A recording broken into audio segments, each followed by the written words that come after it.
دو حصے کیے ٹہنی کے اور گاڑ دیا، ایک کو ایک قبر پر دوسرے کو دوسری قبر پر، اور کہا جب تک یہ دونوں خشک نہیں ہو جائیں گے اللہ کی ذات سے امید ہے کہ اللہ تعالیٰ ان کے قبر عذاب کے اندر ہلکا پن کرے گا۔ اس حدیث کو، یہ بخاری کی حدیث اپنی جگہ پر صحیح ہے، حدیث کے اندر کوئی مسئلہ نہیں ہے، الحمدللہ صحیح حدیث ہے، لیکن اسی حدیث کو بنیاد بنا کر کے ہمارے ملکوں میں لوگ قبروں پر کیا کرتے ہیں، ٹہنیاں گاڑتے ہیں، قبروں پر چادریں چڑھاتے ہیں، قبروں پر پھول لگاتے ہیں، قبروں پر جو درخت لگاتے ہیں، کہتے ہیں اس سے قبر کے عذاب کے اندر ہلکا پن ہوتا ہے۔ کیوں بھائی؟ اللہ کے رسول کی حدیث آپ نے ایسا کیا، لہذا ہمیں بھی کرنا چاہیے۔ تو کیا ایسا کرنا صحیح ہے؟ نہیں صحیح ہے، غلط ہے، یہ جائز نہیں۔ کیوں؟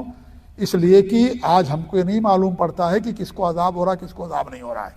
ہمارے نبی کو وحی کے ذریعے سے بتایا گیا کہ ان دونوں کو عذاب ہو رہا۔ آج کیا ہمیں معلوم پڑ سکتا کسی کو عذاب ہو رہا ہے یا نہیں عذاب ہو رہا ہے؟ ہم کو نہیں معلوم پڑتا، تو ہم کیسے ہم ٹہنی وہاں جا کے گاڑیں گے جب ہم کو پتہ ہی نہیں ہے، ہمیں خبر ہی نہیں اس کے بارے میں۔ اور پھر ہمارے نبی کو وحی کے ذریعے سے بتایا گیا، وحی کا سلسلہ بند ہو گیا۔ آپ عالم الغیب نہیں تھے، ہمارے نبی صلی اللہ علیہ وسلم غیب جاننے والے نہیں تھے، اللہ رب العالمین نے آپ کو وحی کے ذریعے سے بتایا کہ ان دونوں کو عذاب ہو رہا ہے۔ اگر یہ سب کے لیے ہوتا تو ہمارے نبی اور کی قبروں پر گاڑتے، کسی کی قبر پر آپ نے نہیں گاڑا۔ ہمارے نبی کی وفات کے بعد خلفائے راشدین، کیا انہوں نے کسی کی قبر پر جا کر کے ٹہنی گاڑی، کوئی درخت لگایا، کوئی وہاں پر پھل لگایا یا وہاں پر جا کر کے پودا گاڑا؟ کچھ نہیں کیا انہوں نے۔ اس کا مطلب یہ کہ عمل ہمارے نبی کے ساتھ خاص تھا، کیونکہ آپ کو وحی کے ذریعے سے بتایا گیا۔ تو کبھی کبھی حدیث صحیح ہوتی ہے لیکن اس کا مفہوم لوگ غلط بیان کر دیتے ہیں، اس کا غلط معنی لوگ بیان کر دیتے ہیں، اس سے غلط معنی لوگ لے لیتے ہیں۔ لوگ کہتے ہیں کو بخاری کی حدیث ہے لہذا یہ بھی جائز ہے۔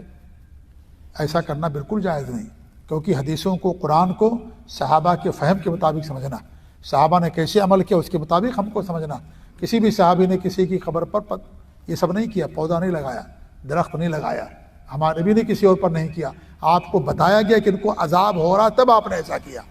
آج ہمیں پتہ نہیں چل پاتا کس کو عذاب ہو رہا کس کو عذاب نہیں ہو رہا ہے، لہذا ہمارے لیے ایسا کرنا قطعاً جائز نہیں ہے، یہ حرام ہے، بدعت ہے، اس سے بچنا انسان کے لیے ضروری ہے۔